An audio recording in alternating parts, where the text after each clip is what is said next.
Owning and running a business isn't easy at the best of times. There are always pressures even without a global pandemic and lockdowns. But there is a global pandemic. We had and have lockdowns, and as they say on the block, it's been tools down for hundreds of thousands of SMEs in Australia for many months. Financial distress is now a harsh reality that many of our SMEs never thought they would experience. Yet here it is. So what are you going to do about it? Or rather, what can you do? Joining us today is Blair Pleash, partner from Chadwick, chartered accountants and business advisors. He's going to take us through the options our SMEs have. Welcome, Blair. Thanks, Angela. It's a complicated world. It is a complicated world. So you've had more than 20 years experience. I wasn't going to go any more than that, let's just say. More than 20 years experience in insolvency and reconstruction of businesses. Have you ever come across a financial time quite like this? I guess the short answer is no. There's obviously been downturns, like say the GFC, but there hasn't been such an effect on disruption of supply chains and disruption on the level of demand in the system.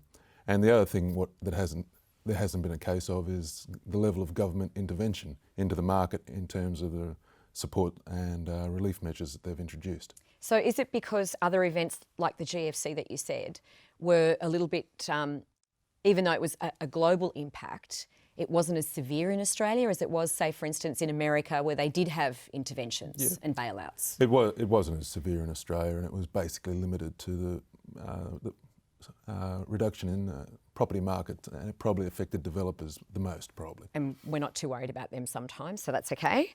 But it is a situation where, as you pointed out, we've never had this much government intervention before. No. Nothing's compared to this. Probably, I wasn't around then. Probably you'd have to look back for the Great Depression to come to an equivalent sort of a scenario. That's what they're comparing it to, right? Yeah. And then they had warned us, I guess, that the recession that we were having or coming. If we look at it in terms of your company, when you look up insolvency, married with it is business recovery, insolvency and business recovery. Look, it's not till I really pulled everything apart that at first I thought, if you're insolvent, you've lost your business or you're losing it, and then somehow business recovery. But that's the plan, right? That's what it is. It's about helping our businesses actually recover. It can be obviously it can be the plan. Like you're right. They're strange partners. You're right. It's a strange. It's a conundrum. Two words to be put together. But what probably you have to remember is like insolvency practitioners ultimately their job is to get the best return for the creditors, and that may be restructuring the debts of the debtor company and allowing it to continue in existence. That may ultimately turn into the creditor's best outcome rather than closing the doors and fire sailing assets. Because it's not an easy decision to come to. It takes time to get there. The best advice right now that we're hearing for SMEs is to really sit down and look at your financial situation and get good advice as early as possible as to where you see yourself or your business in 6 to 12 months' time, given that things are looking fairly, we won't say bleak, but fairly static. There's no predicted jump in growth overnight. Yep. Many businesses are going to be uniquely affected for a long time. You wouldn't want to own an airline right now, right? No.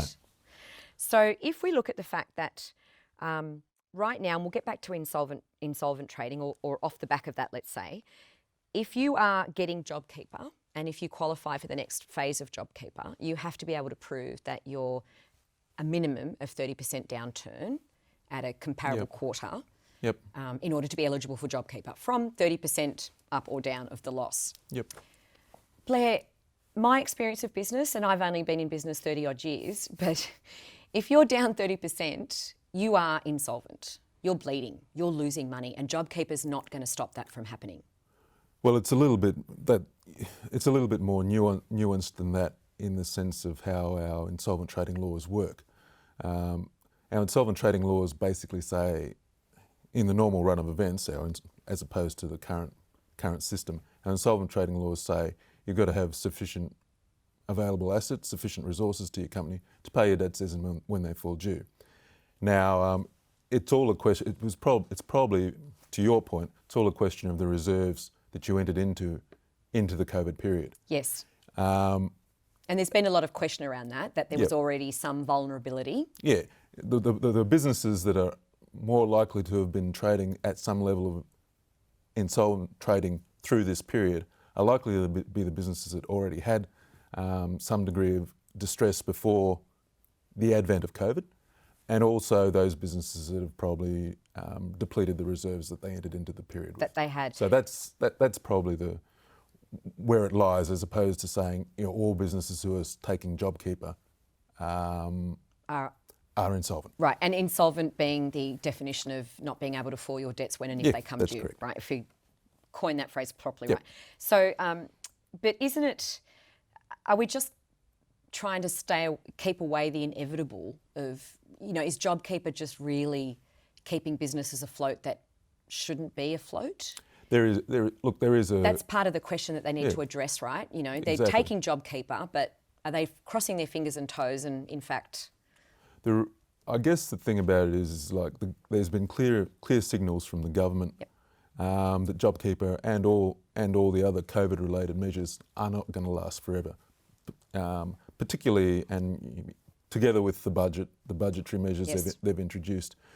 So the government is looking at introducing a more permanent framework to assist those people who are not going to be able to survive, or their turnover is not going to be restored once the levels of to pre-COVID levels once the relief is removed, sort of business. And it will be removed. And rolled back. And so that's something that businesses need to sit down and have a look at. It's probably, now that there's been clear signals from the government, this is probably the time to clarify, right? To get some advice, look at your financial position and look at your projected cash flow, which is going to be difficult because there's going to be a big spear in your cash flow for some considerable time going ahead. It's not going to be the bounce back that was predicted, say, in March and April. Which is understandable because no one around the world had lived through it yet. It's easier now to forecast and estimate thereabouts.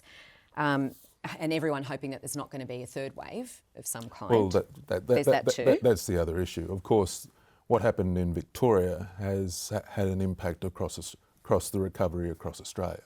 So if we look at, you know, when you find yourself in a difficult financial position, you have to consider restructuring, refinancing and possibly recovery. Is it a situation, I mean, you know, when you used to hear all those words, it was really like the big end of town that, you know, did the restructuring and, you know, laid off staff and moved their head office. It was often sounds like a very complex, big corporate identity process to go through. Yes. But it's SMEs now really should have the ability to sit down and consider whether they can obtain refinancing to get them through in order to keep their business or recover.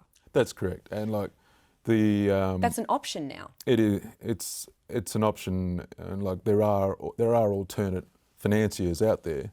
Yes. To follow on from your question, there's alternate financiers to banks, and you know you might find yourself not being a bank customer anymore, but the reality of it is there are financiers who will be able to provide you support through that period, and basically with a view to restoring you to being a bank customer. So I mean, you've got the experience in insolvency and reconstruction of businesses, and that's something that you actually sit down with the business to look at as well, isn't it? Yes. It's not always like, okay, we're going into liquidation or you're going to administration, voluntary or not. It's a fact of taking a holistic picture and saying, okay, well, you know, this is the reality of it. You might be able to refinance, which means we can, you know, save the business, or we restructure it and you could actually come out better than what you started. And there are mechanisms in the Corporations Act,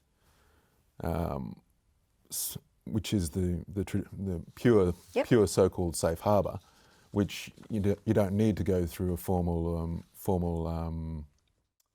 appointment, but they can assist you with limited protection against insolvent trading if you're going through the sort of informal restructure that we're discussing now. To come out the other side. Yeah, to come out the other side. But also it's a smart thing to do when you get good advice is to also consider protecting your own personal assets in some way so that you don't lose everything because you just didn't bother to sit down and think about it.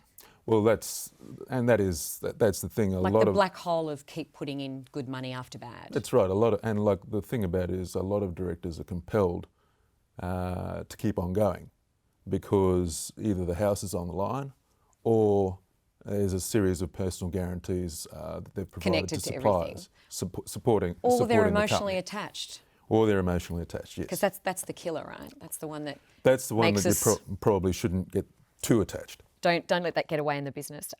The government said that they're going to deliver some of the most significant reforms and changes to the Australian insolvency framework that's ever been done in the last 30 years, so that SMEs can quickly restructure or where they can't wind up faster.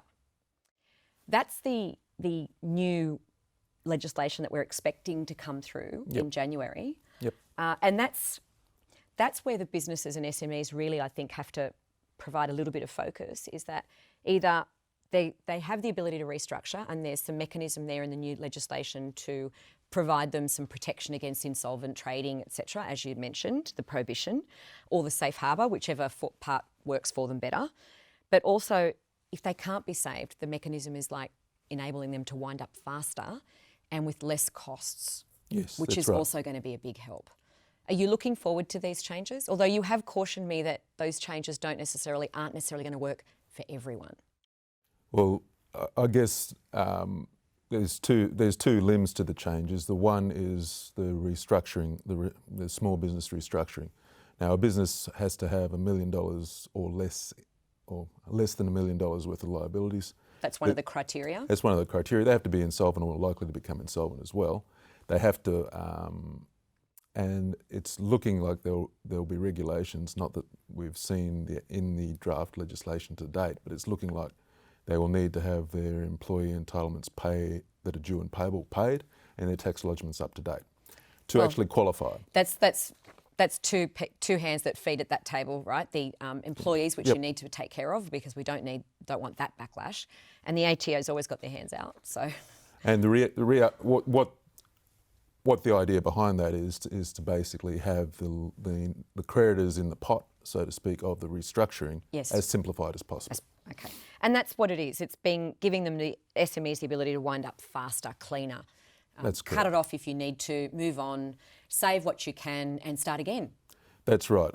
And like from the perspective of the, as I said, the second limb in terms of the liquidation limb, that's likely to be, once again, for less than $1 million, and you have to have your tax lodgements up to date. And the idea behind that is it's going to reduce the level of investigation that liquidators have to do, and meetings involved sort of business.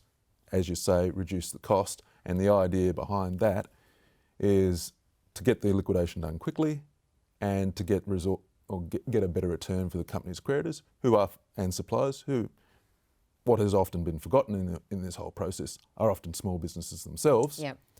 There's a ripple effect, right? No one goes down alone. That's right. And the idea is basically such that the costs of the liquidation are minimised, there's a return to the creditors, and resources are allocated to a more efficient user in the economy. That's what the theory behind all that, and Treasury's thoughts behind introducing these measures are.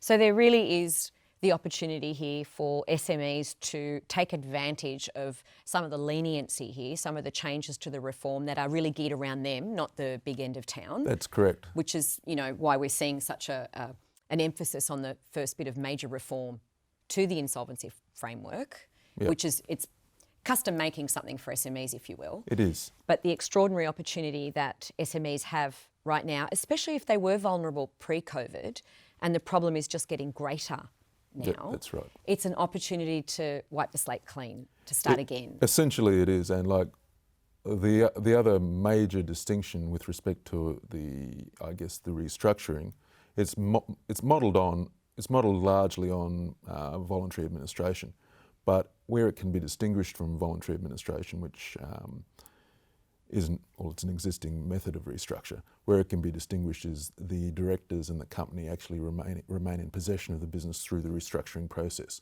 Whereas in a voluntary administration, the administrator assumes control of the business, of the company's affairs and trading sort of business. So that's an important point. That's an important point because once again that minimises costs, but it also, like, it's for want of a better word, it's the carrot that the government's putting there to encourage best practice operators of small business to engage with the insolvency process. Right? And come forward and sort this, because otherwise there's going to be a large number, unfortunately, of SMEs that are going to have financial distress. And the best way around it is, get good advice, sit down and be realistic about your financial situation and where you think it's going to go. And the earlier you intervene in sorting that out and getting that right advice, the better the outcome will be. The better the outcome is, absolutely. For everybody, right? For the business proprietors and for the suppliers and stakeholders. And all the rest of the SMEs involved in that. Yep. Thank you very much for joining us today. No. To everybody in YouTube land, I'm sure you've subscribed so you get the latest hot news information right off the press from SMETV and the experts that we bring along. To Piedmont Studio, thank you so much for making us look and sound great. To the SME Association for the work that you do with us. Without you, we wouldn't be here. If you have any comments, questions or tips, you can send them straight to me, news@smea.org.au. That's it from us. Thank you for joining us, Blair. Thanks very much, Angela. We'll see you next time.